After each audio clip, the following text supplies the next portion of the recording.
Couple years down the road, you wake up as your wife snaps open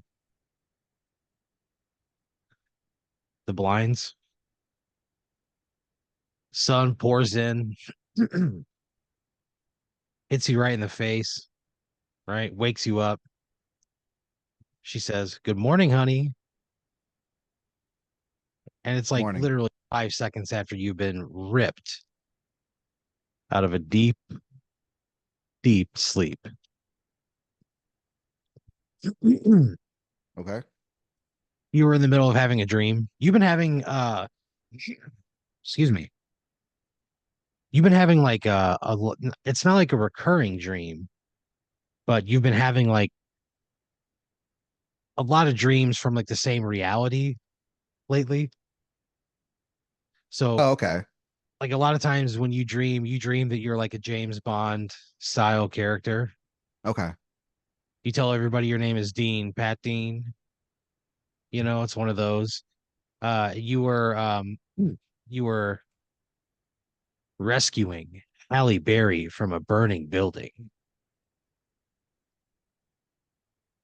And you were like traversing like the stairwell with Halle Berry over one of your shoulders, Okay. just sometimes taking a full leap over like a set of stairs that's totally on fire. You hold her over your shoulder, you turn back and you go, "Hang on, Hallie," and you just fucking leap, right? She plays herself. Yeah, I mean, this is like your dream. Oh, right. I forgot. Of course, yeah. So you're like bounding down the stairwell with Halle Berry on your shoulder, and you can see it. You can see the ground floor. You can see the smoke being pulled out of the open door. You can see the light coming in, and you think, one more set of stairs. And then, bam, you're blinded awake. Rock hard. Ugh. So, yeah, you're kind of like, "Hi, honey," you know? Was I rock hard in the dream? I don't know. I wasn't really aware of your, state, your dream state, but in real Okay. life, you were. You certainly were. That's why I'm asking. I'm just, whatever. Yeah, I don't know. I don't know. I don't know. Maybe. I mean, it would seem natural that you would be in both, but it's I don't really know the reason that you were physically erect, if it was the eroticism of the moment, or if you have some deep-seated like power thing. I don't really know. Maybe you just like the feel of flames on your back. I can't really tell you, so I wouldn't be in a position to know. My point being is that you're ripped away moments from the satisfying, sultry conclusion to a dream that's been bouncing around your brain for the past few weeks. So you get up, right? You're it's a Sunday morning. You have a bowl of whole grain Cheerios for breakfast with a banana in it. Okay. And you and your wife are gonna go walk the uh the garage sale today at Terrywood Glen. So it's not so if you were looking at Terrywood Glen from above, it looks like an arch coming off of like a street, and they call it the horseshoe, right? It's the arch, Yeah. there's two legs of it. And then in between the two legs, in sort of the middle of the whole subdivision, are just these sort of cross streets. And you guys that live on the horseshoe definitely look down on the middlers, as you call them. That's the only part about Terrywood Glen that kind of bothers me is that we actively look down on part of Yeah. the neighborhood. So, but it doesn't bother you. So, in fact, you're kind of like thankful that Oh, there is a okay. separation because, this is the Whatever. middlers. This is the middlers like garage sale day. So, the horseshoe has their own garage sale day. The middlers have their own garage sale day.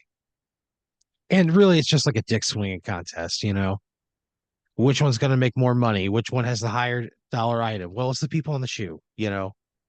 I hate to break it. I hate to break it to the middlers, but it's the people on the shoe, and it'll continue to be the people on the shoe. Okay.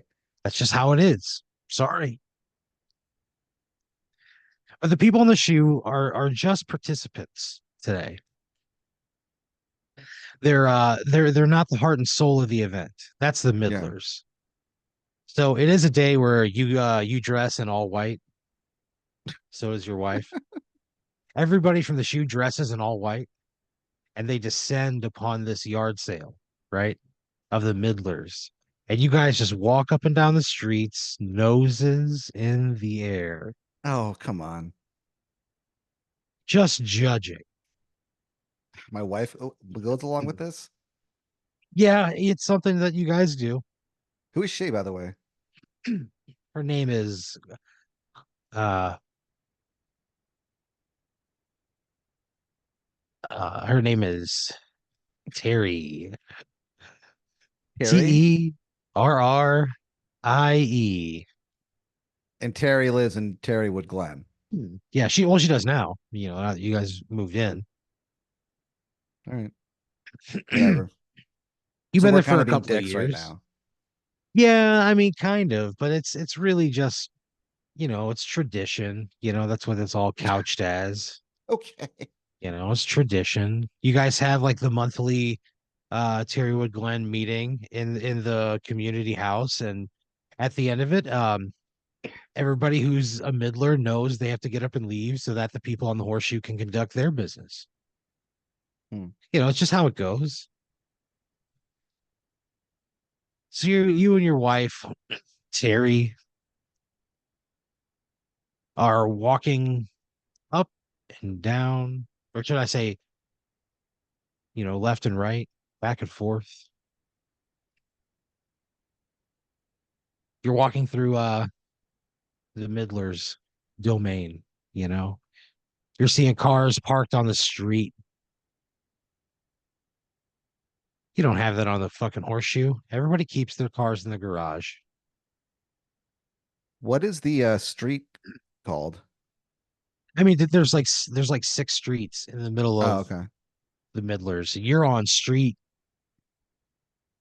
It's called Pleasant Way. So you and your wife are walking up and down Pleasant Way.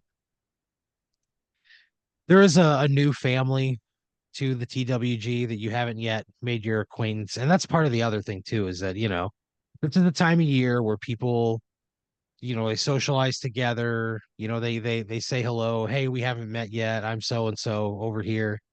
It's just kind of a moment that allows everybody to take a breath and be one as a greater group. Okay.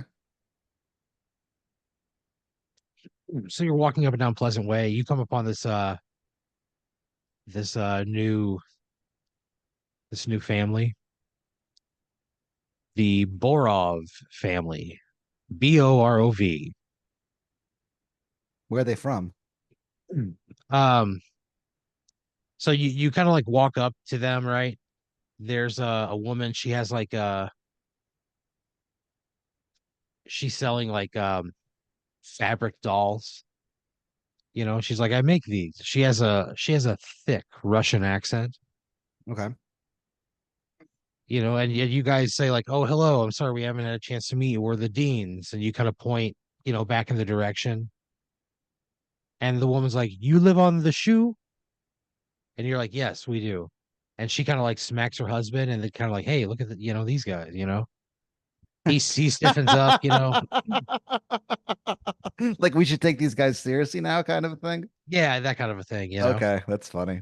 She smacks him. He sort of like had his feet up on the table. He like, sits up straight. He shakes your hand. He gives your wife a hug, you know.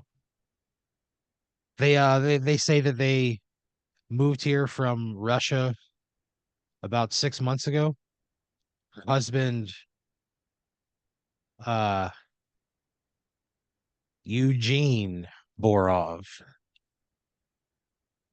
got a job working for a defense contractor in Texas.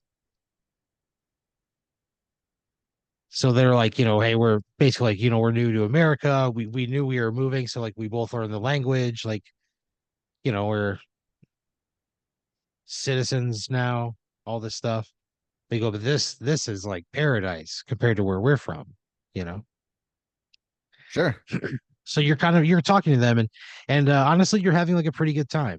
And Yeah. you're like these people have like made something of themselves from a place that a lot of people don't always. And like they're living like what used to be the American dream. Sure.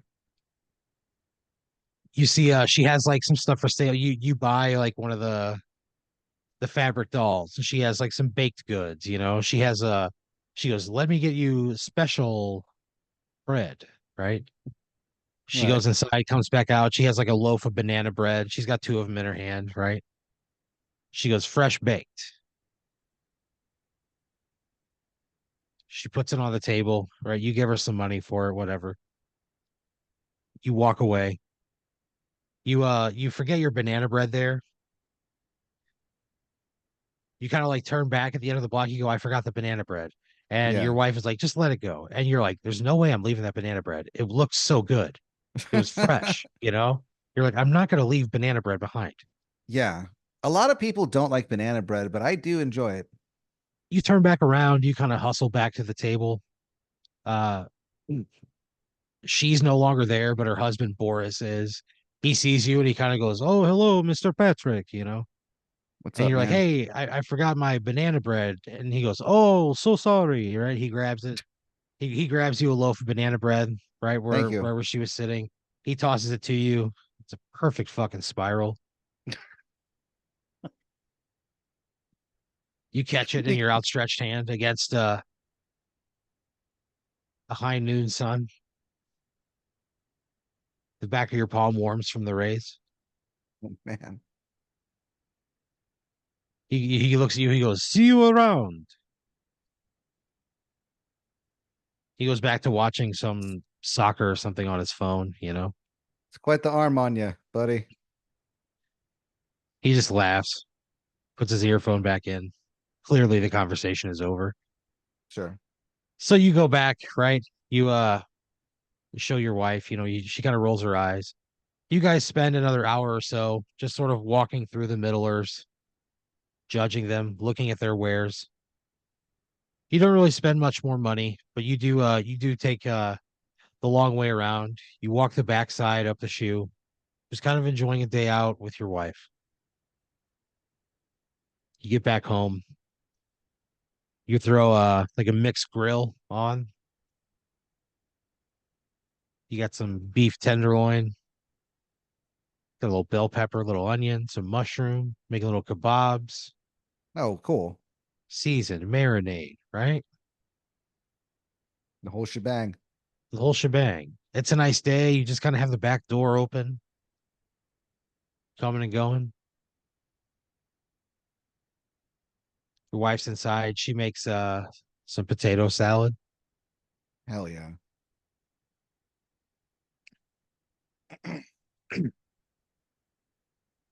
You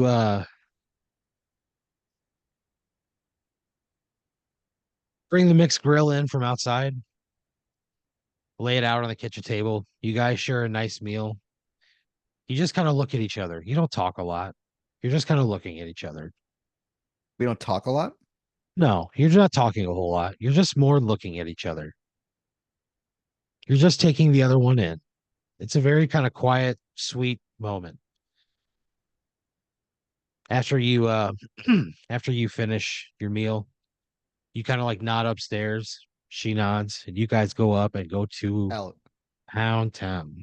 hell yeah. It is a post dinner tryst Ugh, what? with enough fire, heat, intensity, passion behind it. Like you were both 18 again. Jeez. After an hour or so of sweet lovemaking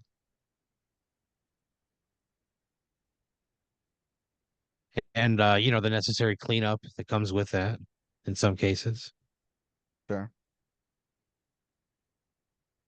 your wife goes to sleep like pretty much immediately. You think, hell yeah. Yeah, I was about to say. You go downstairs, you stand in the looking out through your backyard. You cut a slice of that banana bread off and you eat it over the sink like a fucking madman. And I am so glad that I went back for that fucking banana bread. So fucking glad. Shit, yeah. You take a bite, you feel like a little crunch, and you're like, oh, that's weird. You think, oh, it's maybe just like walnut or something, you know? It does have like nuts in it. You eat the banana bread,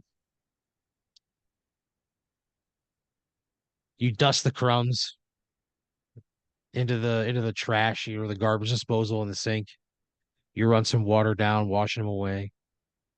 You seal up the loaf with the saran wrap it comes in. You take a slug from the gallon of milk in the fridge. You wipe your mouth. You put the lid back on and you go back upstairs.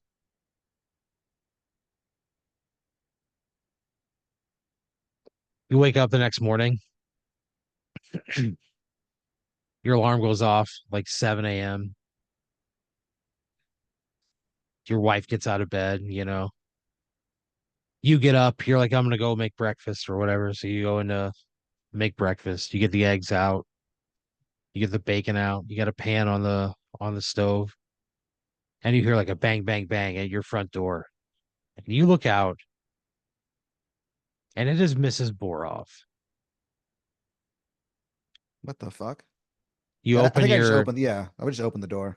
you open the door, and she kind of like looks at you with like a concerned look, and you go, "Is everything okay?" And she goes, "Yes. You come back yesterday for bread." Hmm. And you're like, "Yeah." And you go, "My husband, he gave you wrong loaf." Oh, really? Yeah, and yeah, she's like, "I brought yours." And she has like a full loaf of banana bread. Well, She it was goes, "Can I banana have?" bread. Yeah. She goes, "Can I have the other one back? I gave you the wrong one." I already cut a piece out of it. She goes like ghost white. Yeah. Her hand shakes. Oh no. She goes, "Can I see?" You're like, Sure. "Yeah, sure." So you go in, you grab the banana bread. Your wife comes down and she's like, "What's going on?" And you're like, "I don't know. That's okay."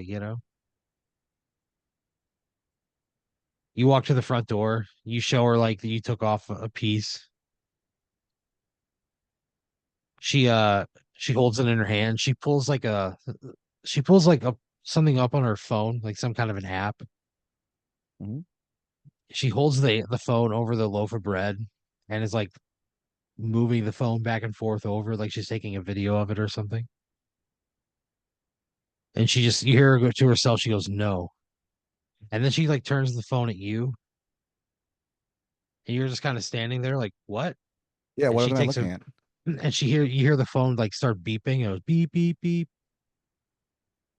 Is everything okay? She, she uh she drops the banana bread on the porch and she just fucking leaves. She just runs away. She just runs back home.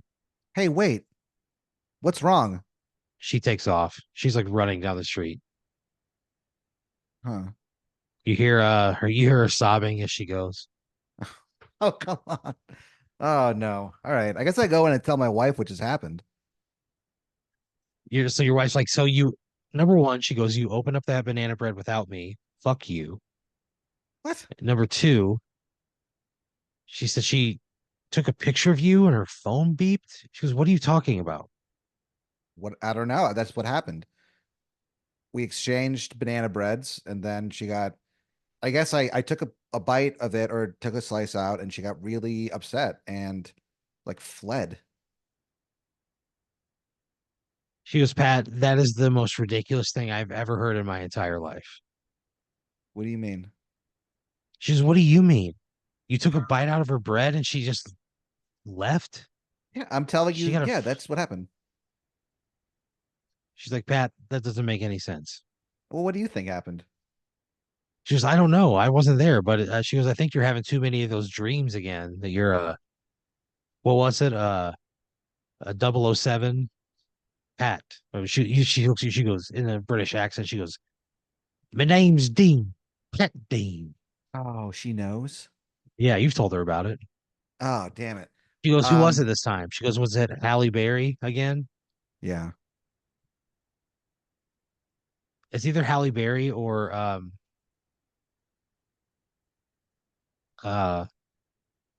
Ozzy Osbourne. really?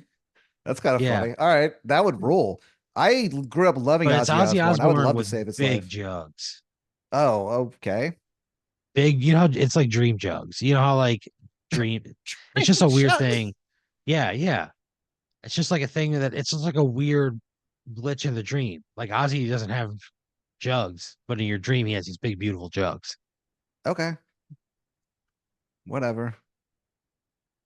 So you know, and you're like, you definitely didn't tell her that part of it. You kept that for yourself. So you kind of you're like, whatever, shut up.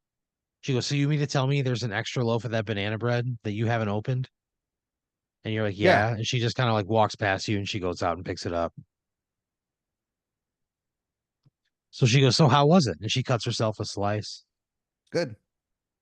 She takes a bite and she goes, yeah, this is pretty fucking good.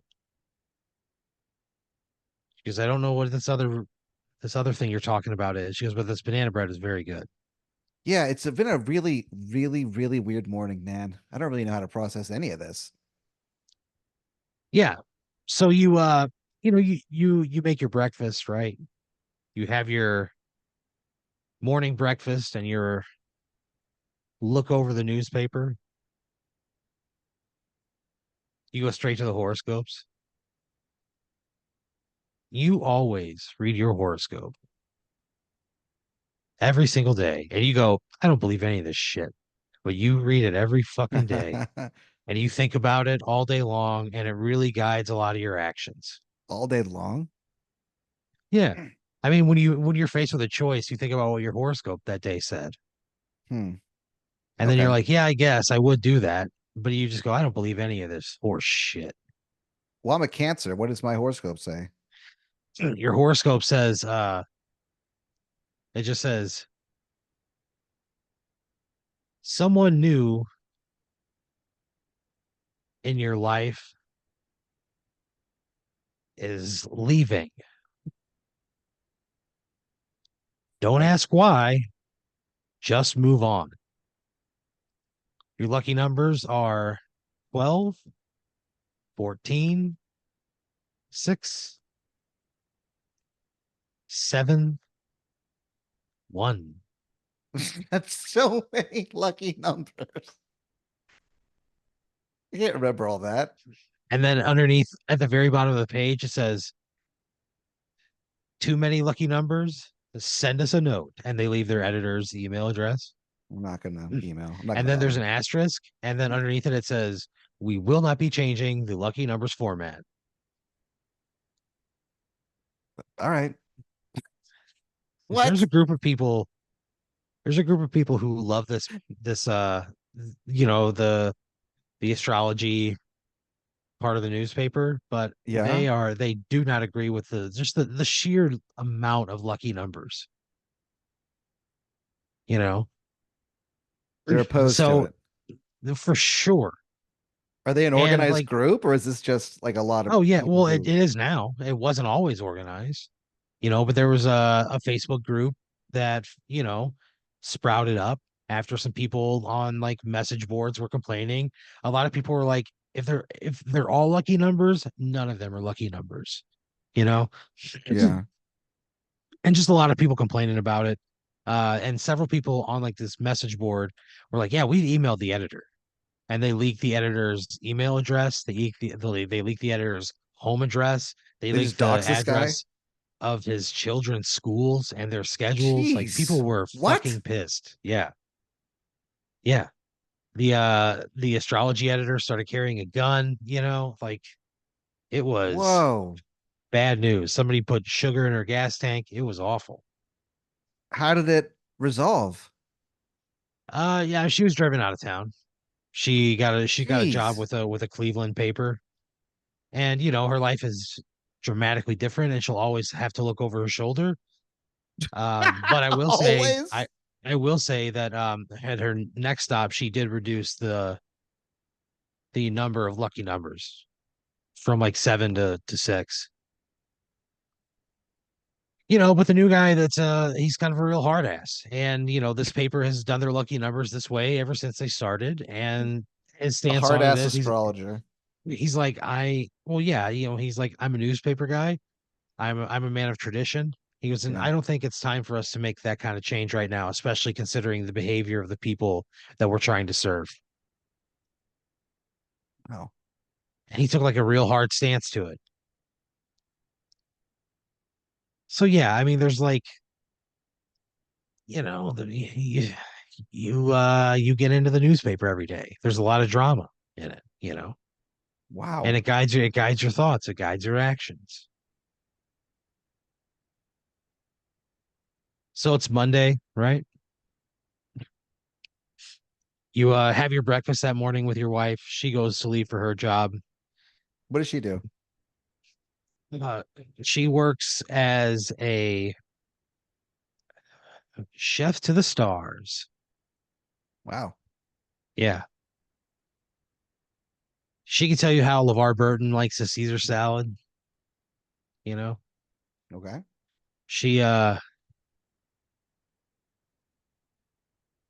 She knows that Oprah's Arnold Palmer is actually closer to like 60-40 lemonade than 50 Oh, 50. okay.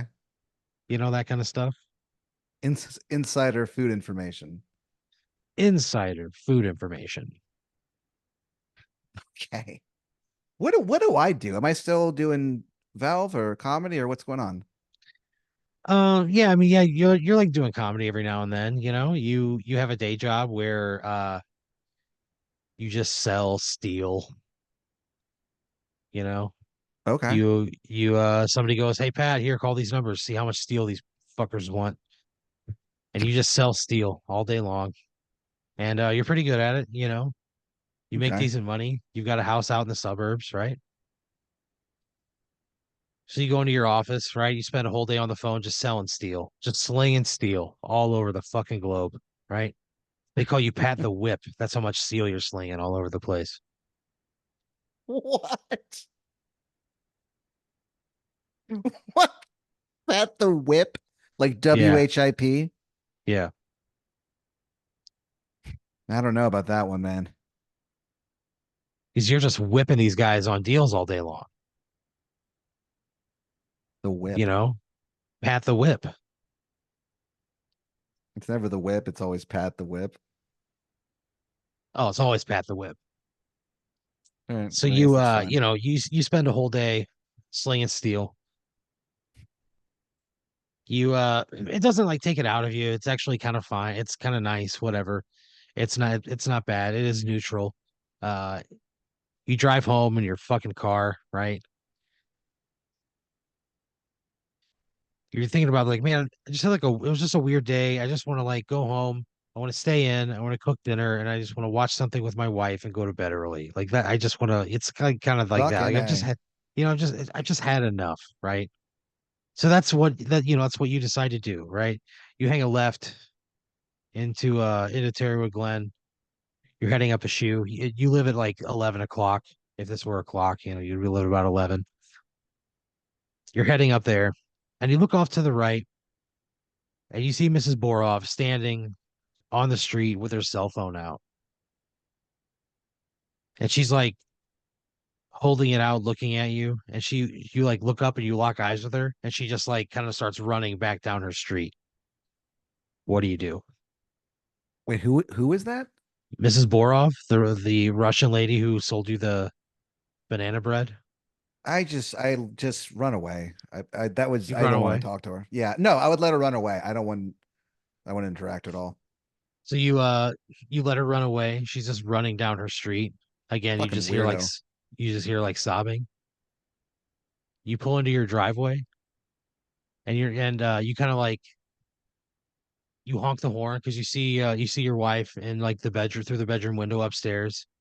You kind of honk the horn. You roll your window down, and she pulls the window up, and she goes, "Hey, baby," and Whoa. you're like, "Hey, honey," and she's like, "Why don't you come upstairs when you get in here?" And you're like, "Fuck yeah," Sure. Hell right? yeah. That's You an uh awesome you week. you pull into the fucking garage.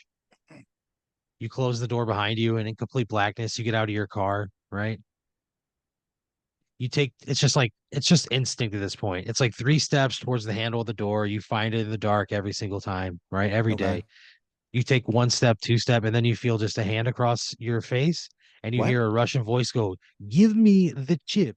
And he slams a knife into your stomach, and he What? like rips upward, and he digs into your guts, and he pulls out like a small computer chip that you ate and that slice of banana bread, and he just laughs, and you bleed out right there in the garage.